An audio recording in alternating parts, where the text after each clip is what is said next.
That's right. Hey there, hi there, ho there, fellow armchair Imagineers. It's another Tuesday night with your old pal Tiki here. And BlueDragonFive. So why don't you just settle in and start listening to the Just Giggle It grab bag, where we break out our old cup of joe and start talking about some of the best in YouTube comedy. Now, Dragon, this is a very important episode for us because this is the start of season 2 of the Just Giggle It grab bag. Yes. And for season 2, folks, we're going to be covering the web series that kind of led to Harley Quinn and the Joker versus the real world. One of Joshua Thomas's proud babies. We're going to be talking about Watching You, the series. All right. Yes. But before we do that, Dragon, we have some very important shout outs we need to get to. Because, folks, we always say that if you give us a recommendation for a skit you'd like us to cover, that we'll give you a shout out. And my God, you can recommend as many as you want. We'll shout you out as much as you want. That's how it works. Yes, and what happened, folks, is we keep emphasizing to leave comments in our videos, but we were told by Joshua Thomas that apparently, unbeknownst to us, we've been getting requests through the Just Giggle It community page, which, first of all, I had no idea what a community page did. I just thought it was like the discussion page that nobody uses anymore, but apparently, like, community is like a whole new thing where the person can post like all these cool like little updates and stuff and teases. So apparently, we've been getting a few requests there. So now we're going to be looking there. But again, folks, we emphasize, if you can, put it in the comments below so we'll directly see it. But, we did backtrack and want to give credit where credit's due with the kind of stars align here that we did eventually get to the proposed recommendations. So one of them just kind of by sheer accident. The other one we were informed about. We could not find him to shout him out when we did the episode, unfortunately, but we're gonna make amends for that now. So Tiki, what do we got? Okay, so the person who recommended My Two Brothers was Louise Brooks 1920. Yes. And then the person who recommended, oddly enough, the short that we covered to kind of pair with My Two Brothers, which was 912. No, actually, the one that we ended on. It was a different episode. What?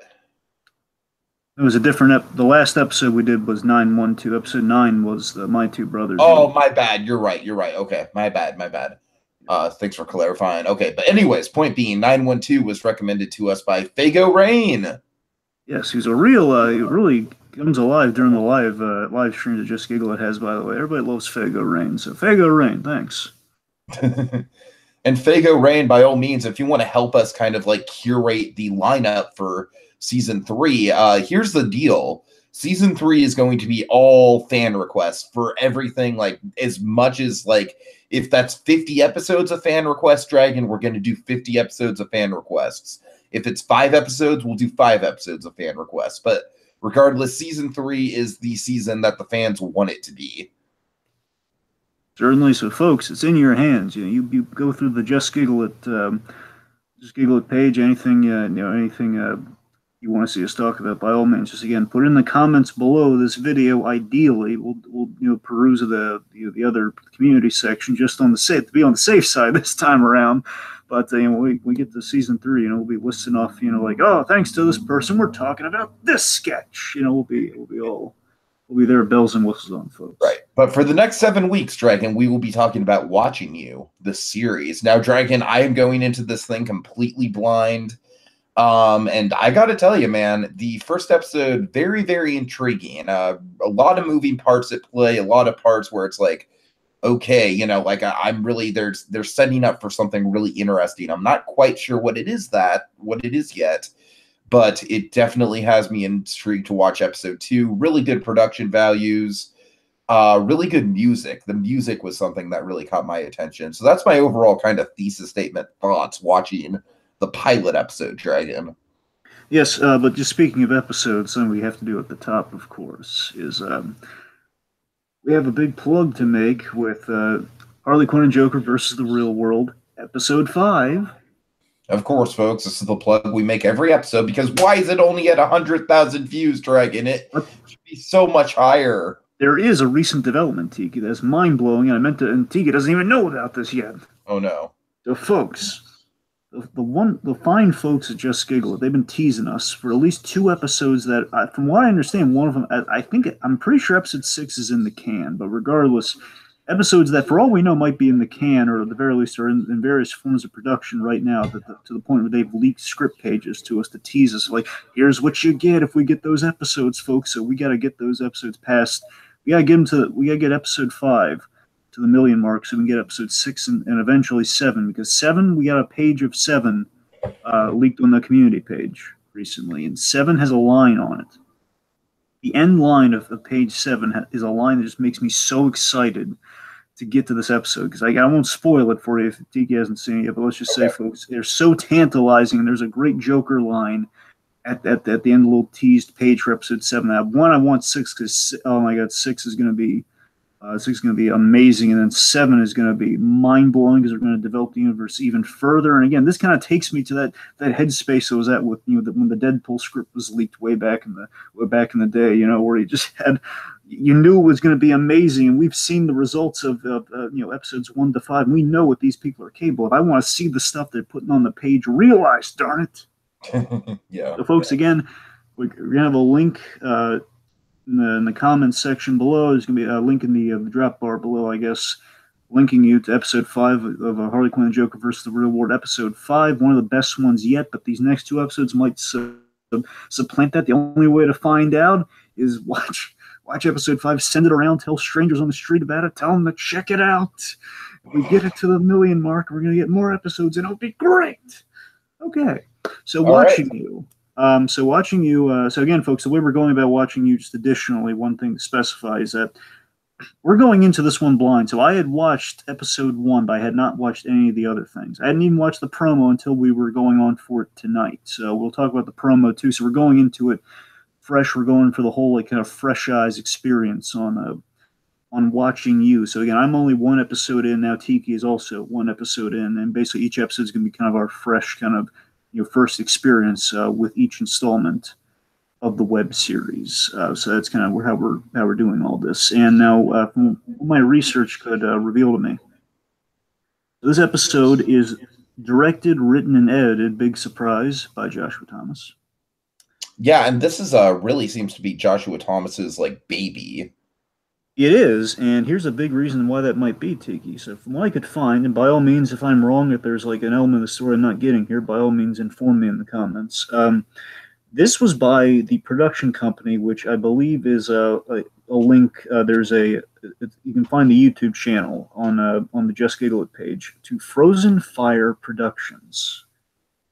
And Frozen Fire Productions, I want to say this was the production company that Joshua Thomas either founded or worked with before Just Giggle It, because it predates Just Giggle It by a few years, technically. But it has, again, you wonder, why are you talking about it if it's not Just Giggle It? Well, it features the Just Giggle It crew and the Just Giggle It players, and of course, very obviously, Joshua Thomas. So again, there's definitely a Just Giggle It flair to watching you and the stuff done. And basically, Watching You was a web series done, from what I can understand, in February of 2012.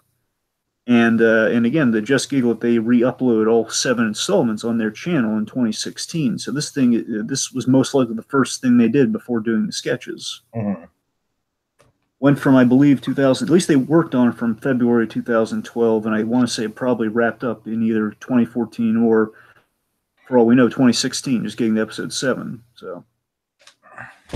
And the big thing, last thing, before we just dive right into this, is that the interesting thing is, since Harley Quinn and the Joker versus the Real World, we really haven't seen Just Giggle It do something as serialized as this. This is like a serialized narrative. We're going to see how they fare with that without something super iconic and kind of in the bag like Joker and Harley Quinn. This is kind of Joshua Thomas putting it all in Front Street, just kind of presenting a work that is going to be be in a serialized format. So it's going to be really interesting diving into. We're going to see how the storytelling stacks up on that. So, well, I will say that right off the bat, the storytelling is very intriguing. We get kind of a Lost-esque cold open where it's like, what the heck is going on here? Exactly. So, and you see what I mean. When I told you I couldn't exactly describe to you what happened when you asked for kind of a cell line for the series. Sure, sure, but at the same time, it's like I still don't know exactly what's going on, but I'm intrigued. Exactly. So we open with Taylor. So Taylor is played by Johnny Walter, the actor Johnny Walter. And again, from what I can understand, all of these actors they were auditioned. So like none of the main players are the Just Giggle It players. Like mainly our side characters. And for the large majority of the crew are Just Giggle It players that we're familiar with from the sketches. That's why there's kind of few and far between, aside from a few very memorable cameos. Well, of course, anytime Poncio pops up, it's like a fucking unicorn dragon. It's like That's there he is, there he is. That's what I'm saying. So again, aside from a few cameos, I mean, we'll see. Again, we're only one episode in, folks. So again, for all we know, yeah, we have no idea. Poncio could be like the main character. Like Piper Henson could be like the main villain of the show for all we know. Anyway, so we meet Taylor. So Taylor wakes up in a strange bed. And by the way, this is a fun little observation I just wanted to run by. You know what Taylor looks like to me? He looks like a combination of Sipka and Corey Olnick. You know, Frank from the first episode of Harley Quinn the Joker. It looks like he's kind of like the douchey athlete of Frank meets K. It looks kind of like Mark Sipka in the face. So it's kind of like you mix those. Basically, if you made kind of Sipka kind of the broy LA abusive boyfriend type, that's kind of what the mixture you get there. Yeah, I can see that. Anyway, so the point is, so Taylor wakes up in a mysterious bed with a mystery woman who wakes up as well, and she is surprised and panicked, which leads to a lot of early morning confusion. So who is this young lass in bed with Taylor, Tiki? This young lass is the other main character of the show, Miss Jessica. Yes, Jessica Parker. Which I have to imagine is a play on Sarah Jessica Parker. I know, right? I'd like to get that confirmed too. So she's played by Kelsey. I hope I'm pronouncing her last name right here. Kelsey Prabilski. Kelsey Prabilski, who I think does an excellent job. So far, I think she's the performance I'm most wowed by. I am definitely drawn to her character for sure. Yeah, there's one thing about her, it's kind of a weird thing they do with her, but aside from that, I love the characters. I think she's so far. Again, one episode, I'm very sold on her. We'll see. So Taylor, I think is going to be the hard sell, but I think one that paired with Jessica could be very fruitful. So we'll see where that goes. But so anyway, so we have this fun. I love the staging on this. It's real fun, closed-in space, or like in her bedroom, and like she's panicking just randomly. It's like the old Tom and Jerry thing where there's a mouse in the room, so the woman stands on a chair, and as you see her from like the legs down, so she gets up on the bed, and she's standing on the bed, just and he's on the ground, just she's just freaking out. So there's a mixed message of their first meeting going on here. Jessica's on the bed, Taylor's on the lower ground, and it basically just seems like the dynamic's going to be Jessica seems to be kind of the cute, geeky character versus kind of our douchey LA actor. I'm assuming, again, bear in mind, there's a lot of Joker and Harley Quinn, the Joker versus the real world on my mind with that. So I'm assuming they're in LA right now. And the fact that the rest of the Just Giggle It crew are like, Poncio is in this episode, therefore I'm assuming they shot this in LA. But there is still a chance they could have shot this in San Antonio, Texas, where Joshua Thomas Harold's from, I believe. So. I'm not entirely sure about that because the sets and everything, the office space. But the point is, I'm assuming they're in LA unless I'm told otherwise right now. So the point is, LA actor, kind of like geeky fangirl, and so Jessica. So she, I'm sorry. So Taylor, what does Taylor ask, Geeky? Let's see. He asks. I'm sorry, Drake. I don't have the dialogue really written down because I had to handwrite my notes, so my notes are a little bit vague. All right, so Taylor's asking if they bang. That's kind of his first question. Yeah. No banging, no banging. That's my favorite delivery in the whole thing, by the way. Where basically she does this motion where again Kelsey she does this adorable, hilarious motion where she's wearing like this kind of like this Power Rangers kind of nightwear, where it's like like shorts and in like a Power Rangers nighty shirt. Mm-hmm. And I just love the she covers herself kind of bashfully as she says, "No banging." That just cracks me. And Tiki and I, we have a fondness for cute characters. If our affinity for Vera Farmiga says nothing, so again, we always appreciate a good cute character, and we kind of have that with Jessica so far. Of course, of course. Okay. So let's see. So we have the room design too. Speaking of just kind of the characterization here, the room design is nice. It's a closed-in space. We see like plush Batman and Superman from the Justice League animated series, by the way. And again, the Power Rangers chic of it all. And we get more design with her office later on. So Taylor. Yes. Taylor Yeah, tries to leave. yes, he tries to leave. He is chauvinistically, he assumes that they've had to have banged because, uh, he seems. Of course, we had to. I didn't just sleep here. And here's like one of two bits in the episode that really kind of baffles me. So she goes to mace him using her inhaler. And here's the thing. I mean, I get, she's, kerfuffled and everything. She's not quite thinking straight. She's kind of panicking. But at the same time, she threatens to mace the guy, and then it's an inhaler. It's just kind of a weak visual. It makes me think it communicates we didn't have the budget for mace. That's what it communicates, and it's I don't know. It just didn't really grab me that well. So he's telling her to calm down. He calls her really unflattering name. You're crazy. It's really uncalled for. I gotta say, is him calling her some bad names here, and he's just these chauvinistic, just LA actor at its worst right now. So basically, we're getting a lot of kind of meet cute stuff going on here. Where she's asking why he's in her room. He says, "I don't know. I mean, look, you're not." He gives this mini spiel, and this is the main thing that's selling me on this actor, by the way, on Johnny Walter. I love him being this kind of like he's kind of a fast talking, almost kind of a salesman of his own BS in a way, where he's of his own ego. He kind of reminds me of like Ryan Reynolds from La La Land. If Ryan Reynolds from La La Land was like actually the douchebag that the haters of that movie make him out to be. One little thing, Tiki. I think you mean Ryan Gosling. Oh yes, I'm sorry. I do mean Ryan Gosling. I'm so sorry. It's funny. Ryan Reynolds makes fun of that all the time because he says sign Ryan. The idea of Ryan Reynolds being in La La Land. No. I'm saying he will like sometimes people confuse him apparently with Ryan Gosling sometimes, so he signs his name Ryan Gosling sometimes. Just to mess with people. Anyway, so he gives this mini spiel about her not being his type, and I don't really go for the just got back from Comic-Con, I like nerd in a 12-year-old body. But then he's also kind of going on like, but I don't know, maybe after a few Jaegers, like stuff would happen. Who knows? Four Horsemen, Jaeger bomb, tequila, maybe. And of course, she's just freaking out. Get out! And I love that she's covering herself in almost like a Jedi robe full like this. I just love her covered in the blanket. It just looks silly. So he tries to leave and he can't. And there's like this almost like it's kind of a mix between a magnet effect or like an unseen force field in a way. Kind of knocks him back. Jesse Pinkman perks up. Yes. Yeah, so then she asks this ridiculous question. I love his response here. She says, "Are you a mime?" And then he just says, it's great. He says, "Did you just ask me if I'm a mime?" "No, I'm not a mime." So for unknown, here's the mystery of it all, folks. Yeah. So for unknown reasons, Taylor is, from what I can tell, the best way I can phrase it, he is linked to Jessica, and he's asking like, "Are you a witch? Am I on To Catch a Predator?" Which is a good line, by the way.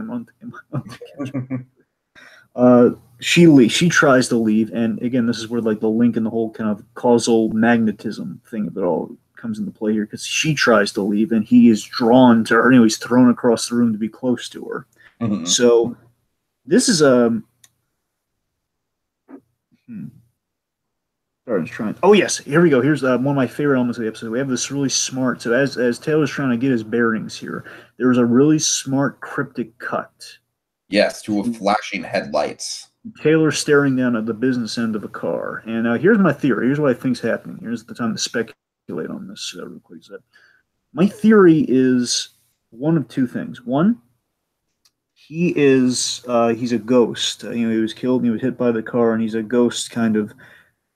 Basically, we're doing a ghost story where like he's kind of like haunting her for it's like the old he has unfinished business, so he has to hang around her. He has to learn a lesson before he can kind of like he's like in purgatory essentially, it's like a ghostly purgatory, and we're communicating that in almost like a man with two brains, like Steve Martin and God, I forget who was in that movie, Steve Martin, but what I mean, like the man of the the Carl Reiner film, Man with Two Brains, where it's kind of Yeah, it's like ridiculous kind of circumstances where this man and woman are kind of linked to share the same body. It's kind of like one of those things where they're kind of linked in each other's lives, but he's kind of a ghost. So it's either that, or other theory here is that perhaps he can exist. He has basically the only reason he exists right now. Like people basically like he's we'll be able to tell in the next episode, I'm sure. Like we'll see if people can see him or not. Because if they can't see him, then he's a ghost. If they can see him, then that means he exists. And my theory is that he can only exist and live if she like is around him, like a life support system. Like if they're separated, then obviously they can't be separated, or else he ceases to exist. You see what I'm saying?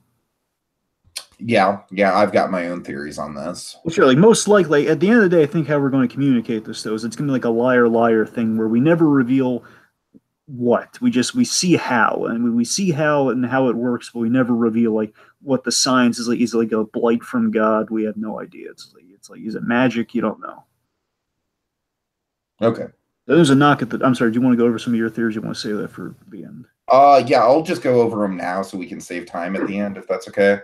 Sure. What do you got? My main theory is that God is the person who is watching you. Ah, that's not bad. And basically what's happened is that God has made a deal with Taylor that he's going to let him live if he learns to change his ways, and pairing him up with Jessica is going to be the way to kind of, it's like an oddball pairing that's going to kind of, like I could even picture a scene with God being like, and I've seen enough odd couple movies to know that this is totally going to work.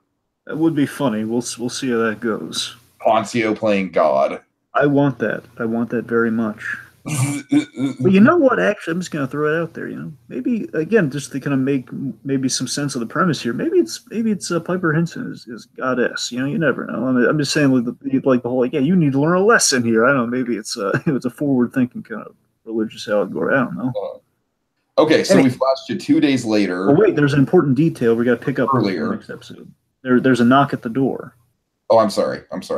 There's a knock at the door, and there's interruption to like the scene they're having. And as that knock at the door happens, then we cut to 2 days earlier. And I want to mention this because this is my big thing on the first episode here. Is my favorite element of all this is how the narrative is structured with this, and that sold me right from the get go. That okay, this is interesting. We kind of give like where we're at now, and then we're going to kind of backtrack and kind of make some discoveries about these characters and their separate lives, and see how they kind of coalesce, and like we get the answer to why after we've seen where they end up. So structurally, this first episode really has me with the structure. Mm-hmm. All right. So anyway, yes, 2 days earlier, what do you got? Yeah. So Taylor wakes up in bed in a very similar position, waking up a different girl. This time very scantily clad. Calling him baby. Oh, take me to breakfast. Yes. Walter Jr. perks up. So so I believe we're at the girl's home, by the way, because you'd imagine like she'll be kicking him out momentarily, therefore it would be her place, not his. But however, I did notice I love the subtle details in the scene here, where one, there's a lot of neat foreshadow in both of our characters here, where in the case of Taylor, we see the suggestion again with him like waking up in bed with somebody again. We're seeing the suggestion. That basically this is a regular occurrence for him. Exactly, but here's the thing. It's almost kind of at first when it first started, I almost kind of thought it was going to be a Groundhog Day type thing. Nah, I didn't quite have that, but I see where you get that from, though. Mm-hmm. So again, it's almost like the whole like I got you. Dun, dun, dun, dun. But speaking of that, the radio here. So there's the big foreshadow I'm talking about here. So I love that we have the Kid Control ad playing on the radio. The Flow, DJ Diddles. Yeah. This is totally the type of stuff that makes me really respect this series in terms of like it's got a unique. There's a plan here, and I respect that. Yeah. So yeah, that's the thing. I love that we're foreshadowing again the other character in his life right now through that little radio connection, as we see later on in the episode. Where, and basically, the Kid Control is kind of a horrifying concept. Basically, it's this company that again I have no idea how they really make a profit, but by the same token, they're basically a company that abdicates violence against children to keep them in line. And we have the guy we're going to meet later. He's actually doing the ad right now. It's Hal Miller. So Hal Miller, he's basically parents, legal guardians, or still at large kidnappers. Just still at large. That's fun. All right. So we reveal this pretty girl in bed with Taylor, and then basically, presumably, Taylor's side chick, Denise, calls him, and that basically wakes him up and says, "Okay, I gotta get out of here." Taylor awakens, and again, we see he's kind of trashed. I presume my little headcanon is that he trashed the place, like this poor girl's place. He shows up, he's like drinking all the mics harder and everything. He's using it up. He made a mess out of this poor girl's place. That's my headcanon, what he's done here. So I love how he wakes her. So he does this. There are these two things. I love how he checks the girl, like it's like being a regular occurrence. Like he lifts up the sheet and he kind of checks out the girl for a moment. He just sells douche so well, you know. Just kind of sells that. And then I love this bit where he wakes her up. He basically he punches the bed a little so it jiggles her awake. and then the perform again. These are the performance touches that are kind of selling me on the character here. And again, it's intentional. We're not supposed to like the guy. We're supposed to see the arc of the guy here, where he doesn't make eye contact at all here. Where he just looks very stoically off to the side, just so disinterested. He says, "Hey, I gotta go." And this nice girl, you know, she wants she's just longing for breakfast with the guy. She likes him. She's longing for breakfast, and he barely is trying to come up with like, oh, I got an acting job, I got a film shoot, I gotta go. He's not even. It came up with on the fly. He's obviously lying. And then we have this a-hole bit where he says morning breath. You're leaving the girl and you're mocking her. What's wrong with you, boy? My God. And she's nice and supportive until she realizes that he forgot her name. What's my name, Taylor? So I really uberly read into this bit, by the way, and I'll get into it after the scene here, but it's not Harmony. It's Destiny. So I definitely think there's some I'm reaching big time with this, and we'll see how true this is. But I think thematically there might be some foreshadow with the name choices here, where he came up with Harmony. Mm-hmm. And I think just with this, I think where the story's going, again, it's just based on one episode, folks, is that I think when he's paired with Jessica, his arc will lead to him finding Harmony. It's like a coalescing relationship. It's like a co-op that requires Harmony. And again, like through Destiny, through this girl Destiny, who's going to begin his story, I guess. Here, like, you know, the girl kicks him out, therefore he's going to the other girl. Through Destiny, he will find Harmony. So I think that's I'm reading into it. I'm loving it. I'm loving it. That's a deep pool, my friend. But I appreciate it. I'm just saying with analytical mind. I'm just saying with the choice of Harmony, I think it might be intentional. I don't know. Anyway, so he's kicked out for good cause, and he does have a good comeback though. It's a mean line, but I like this one where he says, "At least I remember it's a stripper name." He's kind of right though. Destiny, not the most. Yeah, I don't know. It's not the. Yeah.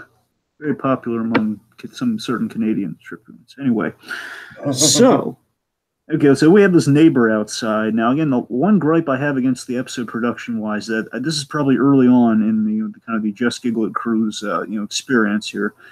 There were two moments in the episode where the sound quality kind of suffers, where he's talking to his neighbor outside, who was played by John Thomas, I think. And by the way, I wonder, any relation to Joshua Thomas? You never know. So here's the thing. We'll know very soon, Dragon. The thing, I can't tell if he's saying uncle or not. I think this guy might be his uncle, but I probably misheard the line though. He's his uncle or some other name on the guy. That's the thing. The sound. I turned up the sound. I kept re-listening to it. I don't think it was me. I couldn't. I can't trust little closed captions because they're always wrong. Well, I'm glad it wasn't just me, because I just have written down in my notes awkward interaction with neighbor ? I do like the interaction with the neighbor though, and I did do some translation on this. So again, I don't know the name. I think it's his uncle. I don't know. Regardless, neighbor guy walking his dog, and he does. This is kind of cool. Taylor, he says either Las Bruta or Bruja. Now, either translation is something offensive against the girl here. So Las Bruta means gross. He basically called the girl gross as he left. Bruja, or Bruja, I'm sorry, Bruja is the proper pronunciation, I think, Bruja is a witch. We called her a witch as he got kind of the nod with the guy and he left. You know, and just yeah, you were late, right? Witch, yeah. So essentially, he just insulting the girl on his way out. So again, it's kind of what he's again. That's from what I could kind of decipher from the sound. Okay. Anyway, could be completely wrong, but cool intro, man. I was blown away by this intro for something made in 2012. It looks really professional. So as he takes not the walk of shame but the walk of stupidity, we have this great watching you logo that happens. Like it's not a logo, but you know what I mean. You're right though. It's that introduction. It's like a title screen. Let's call it a title screen. Yes, and you know what this felt like to me? It felt like it felt very TV and very CW-esque. There was this show called No Tomorrow, which unfortunately did not get picked up for another season, and it had Joshua Sassy, Gallivant from Gallivant. Sure. That was the show he went on to after they unfortunately canceled Gallivant. So that was a show he had on CW, and it kind of vaguely reminded me of that. It just felt like kind of like a CW type kind of intro where they have like, okay, something happens, and we have like our cool looking gimmick, and you see, oh, someone's watching them from above, and we're watching you guys. And that's kind of where I get my God theory from. And again, with that opening, I kind of see it. I mean, well, it would make sense with the opening. So regardless, they're being watched by something, and so again, I don't think you're off. And it's top marks them for producing something. Again, this whole production-wise, it does feel very TV. Grade A TV quality, so that's something to give major props for. Mm-hmm. All right, so again, cutting back from the intro, we see Jessica's apartment. Her making her lonely breakfast. Now, this is a good juxtaposition where, again, we have breakfast mentioned in the other scene, and we're seeing her without anybody to wake up to, having a lonely breakfast. So it's a good we're paralleling these characters very well, or paralleling our stories 2 days, the 2 days earlier. Mm-hmm. Now, again, so far she seems like she's this cute girl in a cardigan. I love that she's humming the Smurf theme. She's she's humming the Smurf theme as she's sitting down, pouring herself some cereal and reading the Peanuts. Pet peeve though, I thought it was overkill with the juice, so the Capri Sun, whatever she's pouring in there instead of milk. That was like they went out of their way to make her too quirky, and I was like, why can't you just use milk? And why are we doing this? Yeah, and here's the thing, Dragon. I feel like she is supposed to be overly quirky in this show, and I can't quite get a grasp on her because let me just kind of get it out in the open right now. Nerd girls are kind of my thing. Like, they're way my type. So, suffice to say, Dragon, I am, I'm very attracted to the idea of this character. But I think the reason why we have moments like the Capri Sun over the cereal and stuff like that is it is supposed to be a little bit off-putting. We're not supposed to sexualize this character in any way. Well, sure. Again, I'm not trying to sexualize her either. I'm just saying, again, the Capri Sun's kind of weird. That's all I'm saying. No. But you understand what I'm saying, though. I feel like I feel like the bits where she's really off-putting are kind of like a way to, to kind of ground her in more of a reality. You know what I mean? Sure. Where and she's again, not just like the cute, awkward gamer girl. She's legitimately got some problems. Sure, and I see what you're saying there, but again, just in retrospect, and that does. I agree with you. I think that's the intention too. I think we can both agree they kind of overshadowed the Capri Sun though. Mm-hmm, mm-hmm. So, I mean, yeah, we'll see how that goes. Again, I hope they don't go overboard with that stuff. But again, unless it's plot relevant, like we're hoping, kind of the direction. Sure. Is so okay, and she breaks. It looks like she breaks her phone too. I think she breaks her phone. She actually knocks over her phone and kind of splits into a bunch of pieces. And of course, she's balls. It's cut to the next scene. So again, she's kind of a lovable underdog right now, and I love that she gives to the homeless. We see she's a very moral person. And again, Symbolism, Dragon, symbolism. I'm gonna read into this here. Here's a big theory just hit me. I swear to God, just hit me in the moment right here. All right. Because we see her in a car, is kind of with this homeless guy. I think she hits him. I think she hits Tom. I think she hits Taylor. Oh, interesting. It's just kind of dawned on me. Yeah, we see her in the car, and he looks at the headlights. What if maybe that's why they're? Well, no, wait, no. Sorry, I'm remembering right now. I thought this. Sorry, I feel ridiculous. I feel silly right now because I remember, like, I thought she might have hit him before. I didn't factor the car in there. I thought maybe she hit him, and that's why, like, she's linked to the guy. But I realized no, she would remember. She would remember hitting a person, and she just wakes up not knowing who this guy said. No, throw that theory out, folks. It's a bad theory. That's a theory with flies. It's a bad theory. You're a bad theory. Yes, that is a bad theory. That theory has flies buzzing around, folks. Don't pay no attention to that theory. Anyway, so the point is, moving on. Wow. Okay. Joshua Thomas is a cameo here, and I read as a Hitchcock reference. Yeah. Joshua Thomas, he's the man on the phone with the suit, and again, his suit is black with a red tie, kind of similar to vaguely similar to Hitchcock. But regardless, just like after his credit comes up, which is kind of like, hey, Joshua Thomas, written and directed Joshua Thomas, and like he walks out as his credit goes off. That's nice. And it's one of two things. It's either just like, hey, he cameoed in his own work, vaguely like Hitchcock, or it's set up like this guy might, for all we know. I mean, he had a pleasant interaction with her where he said, oh, I hope your day gets better from that. And she has his pen.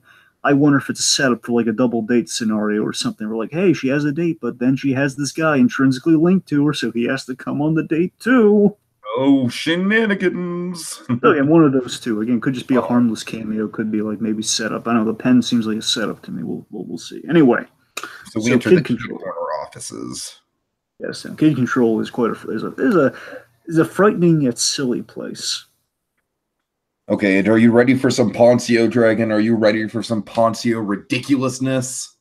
I am always ready for some Poncio ridiculousness. Oh my god. So what time is it, Dragon? Nerf o'clock! Nerf o'clock! So we have basically a string of employees on the side. Again, it's like, I love how horrible her position. Like I said, Alex Poncio just sticks out like a unicorn in this group. Yeah, he is. He's just this wonderful. I love he has like this really bright blue shirt on that's kind of stick out. He's got this bright blue shirt, and you see he's having the most fun. But like he's aiming. He's like, yeah, I'm aiming for the head, yeah. So, oh my god, Poncio, he's delightful. You're right, he's kind of unicorn-like, you know. Let's see. So by the way, I love the Kid Control has like a good slogan. They have like the guy at the front desk who, again, honestly, if Joshua Thomas isn't the maybe like a potential like date gone wrong, I think the front desk guy might have eyes on her because he looks kind of. I don't want to notice that. Yeah, I'm glad you bring that up. Hang on, I hope I'm not just like saying, oh, what if she has a relationship with this guy? Or with this guy, I hope I'm not looking into. I hope I'm not reading into that. I'm just saying, like, give her a look. The slogan is controlling kids since '96. Hell yeah. Okay, so let's see. They also, I think there's I'm reading into this. I think there's an obscure Ed, Edd n Eddy reference here. Oh God! Do tell. One girl, basically the one girl like gets real close in her face when she like fires the Nerf at her. Yeah, you think that's Naz? Well, here's the thing. She looks kind of like Naz, but by the same token, she calls her a dork and just says dork. And you're right. We do get that dork name drop. You're right. So I really think that's a Kevin pull. I wouldn't be surprised if they did that. And again, I completely can be off base there. I'm just saying, if you just like say dork, just like cut off, it sounds like an Ed, Edd n Eddy. Dragon, I will say I did think that the dork thing was a little awkward, but no, if it's an Ed, Edd n Eddy reference, that's perfect. All right, so let's see. So like, I love the great irony that I perceive there's a great I also irony. love how Poncio just, you can hear him in the background go on for quite a while of like, go back to Poland, you Pole? Is that what they call people from Poland? But then he just kind of, you hear him like in the background as the scene's transitioning, just going on a whole riff about what to call Polish people. Yeah. It is quite humorous. So I think the great irony, I think I could be wrong here, I think what they're going for with Kid Control, at least so far, is that the irony is that the staff are really out of control kids, where the whole company's about, controlling and disciplining children. I still have no idea how you market that, but regardless, it's anyway. So we have this spanking poster. It's just, again, really, really just horrifying, this company. and we have this little sad, pathetic line by Jessica. I hate Nerf o'clock. I'm like, aw. So we have this real menacing exterior cut. Do you remember this? Like, we cut to the exterior, like, boom, boom, boom, boom, boom, boom, boom, boom, boom. All right, so we have this really, and I love this, and honestly, JustGiggleIt, from what we've seen in the sketches, they've had good sets, but I mean, this is like probably the best set I've ever seen affiliated with Just Giggle. This cubicle set looks amazing. Yeah, it's a lot of little details. It kind of reminds me of like Selena Kyle's apartment from Batman Returns tucked into a cubicle. It is kind of befitting of the character when you say it like that. Sure, sure. That's the thing. So she has this really nice. We have this nice office cubicle set. She's having a conversation with Zoe, played by Jennifer um, Cundiff. I think. I think it's Cundiff. Anyway, so Zoe here. By the way, it's very vivacious. They got a beautiful girl playing Zoe. By the way, I think that's intentional because I think we need like an attractive character by comparison who again gets the eyes of a lot of the guys at the office. I think they cast well in Zoe. And by the way, some of the I won't get into it. Let's just say some of the promotional stuff they've done for Watching You definitely focuses on that quality of Zoe. I won't say how, but it's they made a gag out of it. Anyway, so we do have some visual gags and a lot of character in this cubicle set because we see like she has like 3 perfect attendance awards from like 2009, 2010, 2011, and something I think is really smart if it's intentional. We have a little Supergirl statue in the office, and bear in mind this predates the Supergirl TV show, but she feels very much like Kara was played in the Supergirl, like season 1 of Supergirl. She's just kind of a mild-mannered kind of office girl. Mm-hmm. It's kind of how we're playing her. And we have a line later on that kind of, again, with the last name Parker, there's definitely also kind of a Spider-Man level to Right, it. I never thought about that. It's kind of Supergirl meets Spider-Man. Sarah Jessica Parker thing. That's the thing. It's kind of Supergirl meets Spider-Man to an extent. So I'm really interested. Again, this character keeps getting better for me as we go through it. So okay, so they exchange some pleasantries. The idea is like they're kind of their work friend, their co-worker friends, and they probably won't hang out socially. But it's like, oh hey Zoe. So and then kind of to pick up on Jessica's awkwardness, she kind of, Zoe's kind of prying about the promotion. And she's like, "Oh yeah, you're gonna get that because didn't you sleep with Hal's son?" Okay, so I gotta talk about this. This thing really bugged me purely because of the actor they cast here. So the actor, I like the actor's fine for what he's going for Hal. The problem is that Hal looks way too young to have a son. Let me specify: to have a son that's college filmmaking at its finest. I know, and I say again, usually look, I will give that a pass, but I'm saying specifically because they had a line that she slept with his son, it raises some big red flags, just given how young this guy is. You kind of think that, yeah, right, you're right about that. You kind of think that it would have been more clean to just have the whole thing be cut and dry. She's sleeping with Hal. Exactly. That's the thing. Don't get me wrong, Matt. The line works, but again, on the page is the line that works wonders. But it's just with that, and again, believe me, Tiki, I've seen a number of fans. I would give young casting any pass in the world, but when you have a line like that, it kind of hurts that. Mm-hmm. So, by the way, there's a little speaking of fathers, real quick. We do learn that Jessica's dad, he's established, and we have like a photograph of her and presumably her father in her office. So we establish visually as well as in dialogue.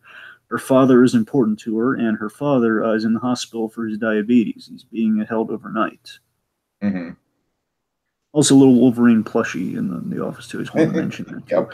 Okay, so we see I get a sense in their dynamics always a lot of self-indulgence and pity.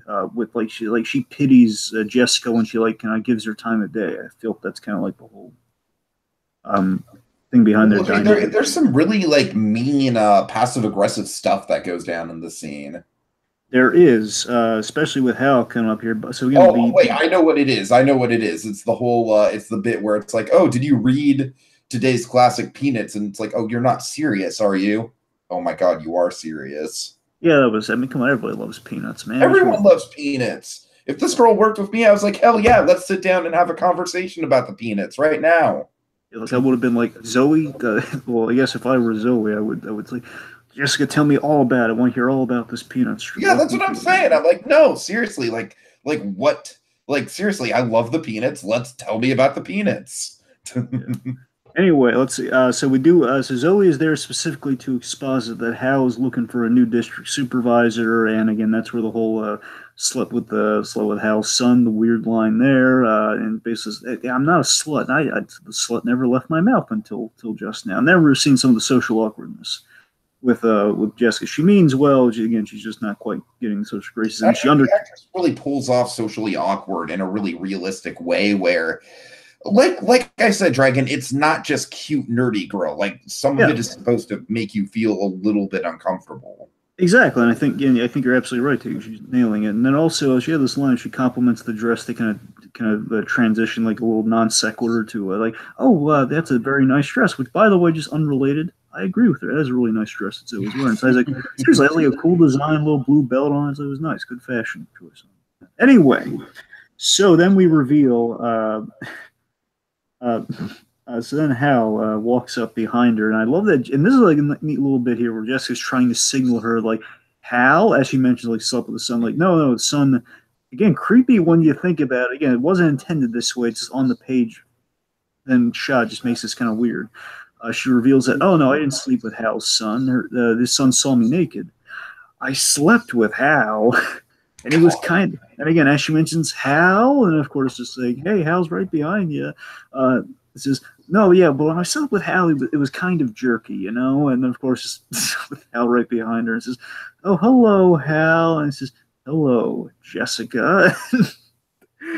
So now Zoe's in hot water. She gets busted and like sent to the office, essentially. And now Jessica takes the opportunity. I'm sorry, you want to take us through some of this? Yeah, Jessica kind of basically all she wants to know is very innocently if she has a shot at the promotion because, you know, she works hard, she comes in early, she stays late, she just wants to know.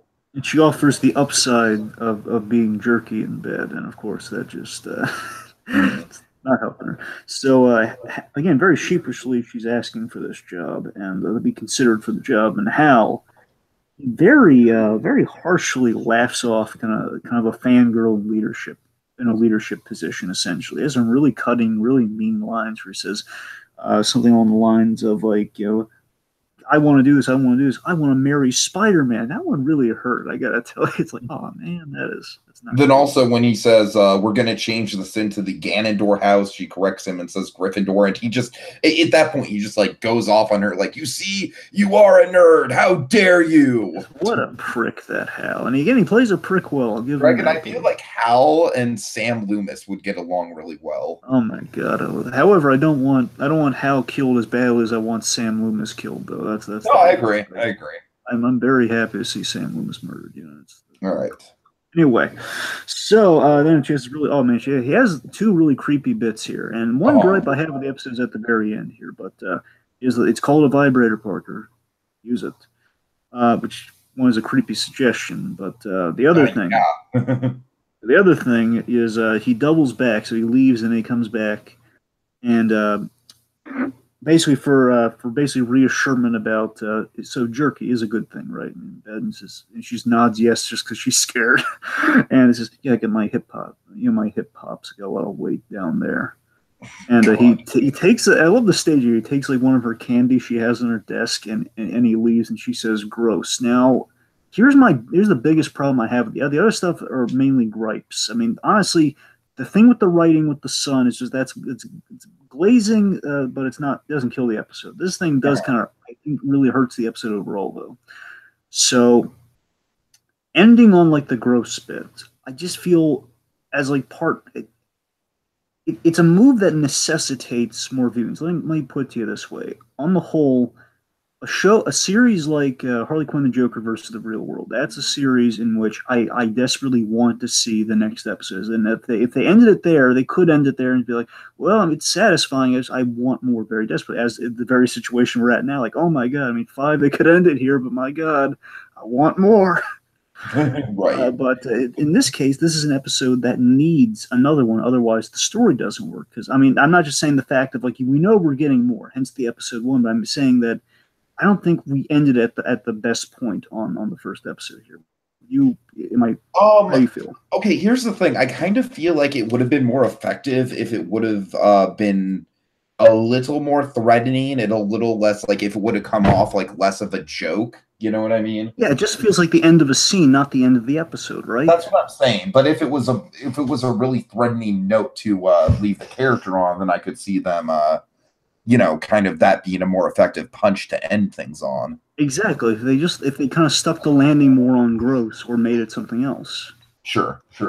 honestly, that's like in agreement on that for sure. Sure. Okay, so I guess let's go over the promo. Oh shoot, I did not watch the promo. Well, look, let me just summarize what is the 3 bullet points of the promo. I guess I should have known there was stuff after the credits for Just Giggle It. My bad, Dragon. That's my fault. All right, so we're gonna do going forward. If they have a promo, we're gonna cover that because again, like we're going to like the full kind of experience, like these guys are intending for anyone watching. This is as if we're watching like a weekly television show. Exactly.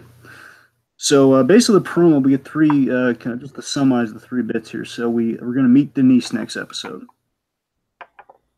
Let's see. So we see this vaguely looking John Glover looking guy who's like an older guy who sounds like he kind of reminds me of John Glover. Of course, John Glover from Batman and Robin. Oh yeah. Or Lionel Luthor for the Smallville fans out there. He's this John Glover type guy. Apparently, is keeping tabs on Taylor, and he's basically kind of asking him about making a change, implying that if God isn't watching them, this guy might be watching them. And lastly, Kid Control. Taylor's on the phone with somebody, and at the end, he's like, it sounds like he's interviewing for a job or something. And at the end, he means Kid Control. What's that? So again, there's our big link. So again, Kid Control is going to be a big causal link between Taylor and Jessica, it seems. So those are the 3 little teases that we have going into the next episode. So final thoughts. Yeah, final thoughts. This is definitely intriguing. I think for something from 2012 to be as well produced as it is and professional and really well acted, the directing from Joshua Thomas is really on point. It's the style that we've seen from Just Giggle It, and yet with the series behind it, it's a little bit more ambitious than the Just Giggle It stuff. And I think this first episode raised just enough questions to keep us coming back. Dragon, you're right. It wouldn't exactly be a good self-contained episode, but I don't think it was ever meant to be a self-contained episode. So by that logic, I think this is a pretty intriguing way to start, and I'm really looking forward to this 7-week journey that we're about to take. Certainly. For me, again, to echo my thoughts a little bit, again, it ends kind of abruptly and a few gags don't land. And that's human. It's nothing to kind of like rake it over the coals for, but it has a plan. How dare you for not landing every single gag, Joshua? How dare you forsake us? It's Nerf time for Joshua Thomas. Nerf o'clock! Bombard him with critical Nerf blast. Okay, no one else. Joshua, the first worst moment of my life was when I smelled Rick Grimes. But the second worst moment of my life was when you botched that gag, Joshua. You botched it real bad. Okay, here's one. Right, I love your reference on that, but here's my own. I'm going to go even deeper cuts than that. Oh God! I'm going to cite Mark Sipka doing his Al Pacino, like another Joshua Thomas grand slam. In this case, broke my heart, Joshua. Broke my heart. Okay, no, seriously. All right, wow, we're really like going into the nitty-gritty of Joshua Thomas failing. Okay, in all seriousness, he did not fail. Okay, we're just getting silly on that before, but in all seriousness, though, again, so again, the gripes against the episode ends kind of abruptly, and a few gags don't land. But the big thing this episode proves to me that I thought was really important is that it definitely shows it has a plan in the works here, and I'm eager to see it unfold. I mean, we have these 2 contrasting personalities that I want to see played off of each other, and it's a slow build, but it shows promise. And had it not shown promise, I'd be a lot more skeptical and afraid. But again, that beginning, the editing in that scene where we intercut kind of the car accident, and we 2 days later, and we have that abrupt knock interrupt this. That whole first act, honestly, is what has me sold. I want to see more here. But again, I absolutely need to see more. But again, I need. Basically, any reservations, any judgments I have aside from little weird inconsistencies with the whole casting writing thing, the whole the sun thing. Aside from taking the sun thing out of the equation, everything else is just you can't judge it by itself. You need more to go on. You need a complete pilot episode. It's like an incomplete pilot episode. And that's the worst thing I can say about it. But again, in kind of a 7-episode kind of a narrative structure, which again is kind of a first, where Joker and Harley Quinn and Joker versus the real world.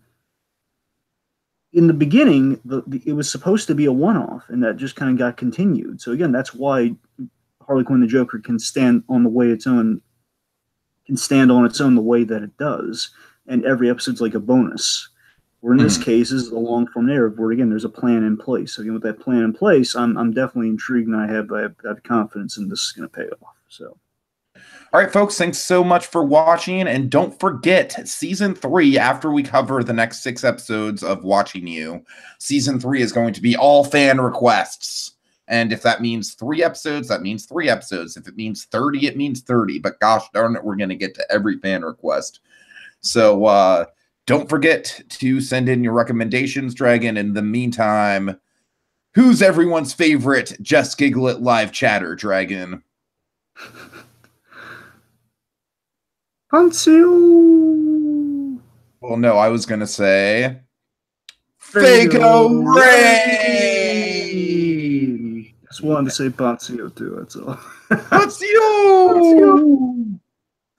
It's me, Poncio!